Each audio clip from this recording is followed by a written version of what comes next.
Hello everyone, welcome back to Pris Corner with me Pris. I hope you're okay wherever you are. Today on What's Real or Not episodes, I am discussing another new Japanese comics/ manga series titled Princess Tutu. This series was created by Ikuko Ito, which only contained 2 volumes. So this is also a short series. If you want to know more about this series, I will leave the details in the link in the description box below.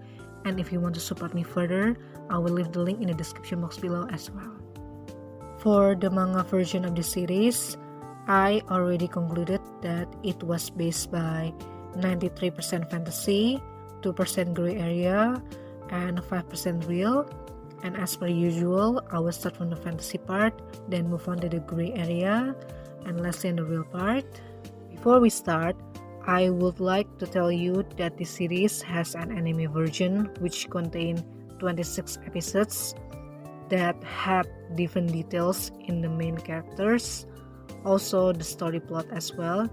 That's why it resulted in different ending than the manga version. So, I really recommend for you to check the anime version if you're looking for a rich and complex story plot. But if you just want a simple romance series, you can check out the manga version of the series. But in this one, I will talk about the manga version. And if you are interested in knowing the difference between the manga version and anime version, please leave a comment on my Instagram so I can make the special episode explaining that. Even though I think you're gonna notice the differences when you are already watching the anime version and then reading the manga versions, And okay, that's all from me. Let's really jump right in. So, firstly, this series has a high percentage on the fantasy part because I think the setting of time and place in this series were really like something out of the fantasy book, Like, for example, sometimes the street is crowded at the right moment when our female and male protagonists basically taking a stroll in that street, but other days the city and the street look kinda empty, without anyone else walking alongside the road. And our male protagonist Myuto is actually a prince from a fantasy book, and also his arch nemesis Evil Crow as well. And then their powers also basically Myuto's heart pieces, and then Princess Tutu and Princess Krehi or Claire power that come from Myuto's heart shards.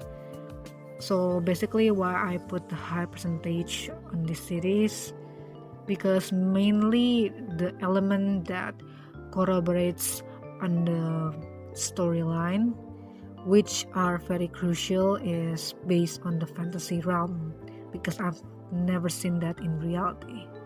And that's why basically mainly it is about fantasy and then mixed with romance and drama a bit, for this series genre. Then the females that chase after Myuto or adores Myuto and Fakia or Fakir is only basically stand as wallflower. Sometimes in the anime series they are useful to use as a pawn to move on the story forward, especially at the last half of the series, meaning towards its end. But other than that, they are not given any depths or character development, For the manga version, I think the only supporting cast that given a little bit spotlight is Ahiru best friend, 2 of them, which actually quite interesting.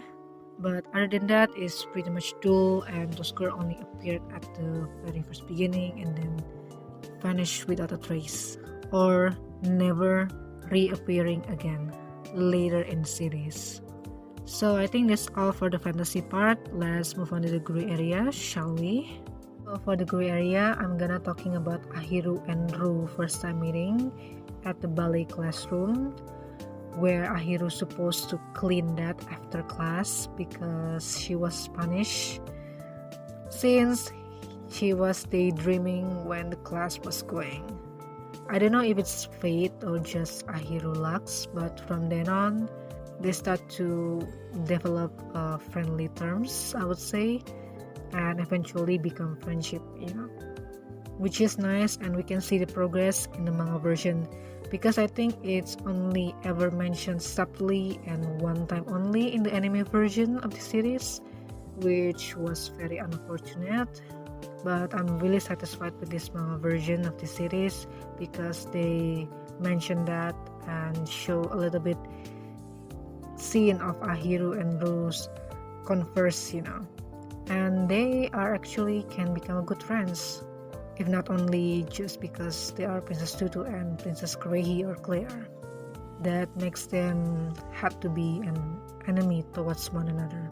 What I mean is, the chance of Ahiru and Ru able to meet for the first time in the ballet classroom is kinda unlikely, since if you can imagine or visualize it, Ahiru is like Cinderella that lives on the far edge of the country, and Ru is like a princess that live in the palace, even though they are on the same land or the same area, but the chances of they able to meet is kind of rare.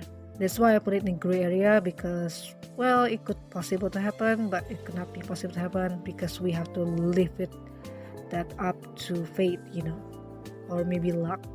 The second point is, when at the end of the series, at those desperate moments, Ru and Fakir finally approve of Tutu and rely on Tutu to help and save Muto, from the evil crow that tried to steal his heart and also kills Muto, his arch nemesis. And gladly, those matters resolve well.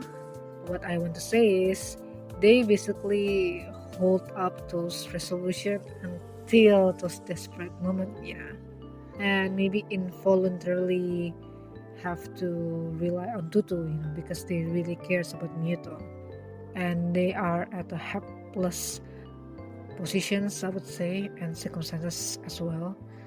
But sometimes in reality, it could happen, but sometimes it could not be happen, because sometimes people are being too stubborn and they just won't give you their blessing, or their support.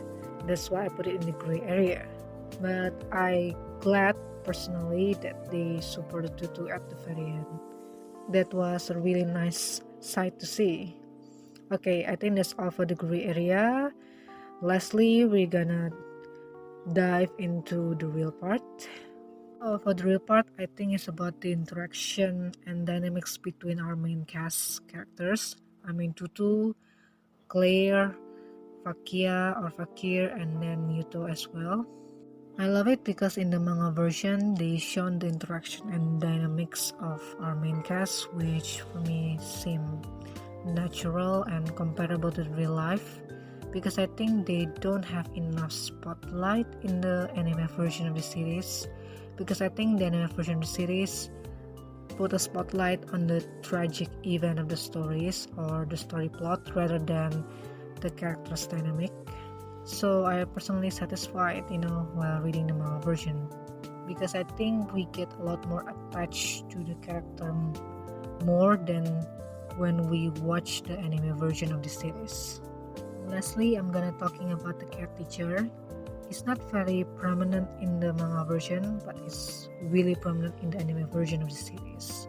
I think sometimes the cat teacher, despite his lectures towards Ahiru, and let's forget that he is a cat and always asking someone to marry him, he sometimes say a wise advice or a wise word towards Ahiru, that I think we could listen and understand that very well, because what he said is basically the truth of the reality of this world, like sometimes you have to pour your efforts and really work hard to get to the place that you wanted, and you need to believe in yourself as well in order to reach that goal.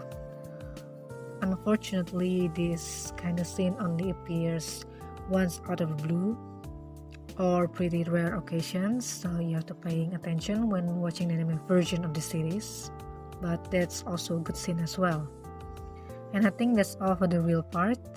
The series has a few moral principles that you can inculcate it or integrate it into your life, like compassionate, love, integrity, loyalty, honesty, and bravery as well. I know this is sound like coming from a fantasy book and so cliche, but because this story, I think, take an inspiration from the Swan Lake, cannot help it, And I think those are good traits that you can integrate it into your life, Even though it's hard and easy to say than to do it, And so I really recommend for you to read the manga version and then watch the anime version, Since even though the main gist or the main plot is kind of pretty much the same, but they have different twists and endings to it. And also this is a really heavy story to process because it really stirs up your emotions, and maybe making you question things. But if you prepare to handle that, then go for it, Especially for those of you who like slice of life, of course you're gonna like it. And I think that's all for What's Real or Not episodes today. Again, I'm sorry if there is wrong grammar or mispronunciation along the way, but I hope you bear with it and still enjoy the episodes. And thank you for listening. Don't forget to follow me on Instagram to know what kind of contents I'm gonna be uploading. Also, don't forget to stay tuned on my Coffee page or any other podcast platform that you're listening right now. And hope to see you soon. Stay safe, everyone. Bye-bye.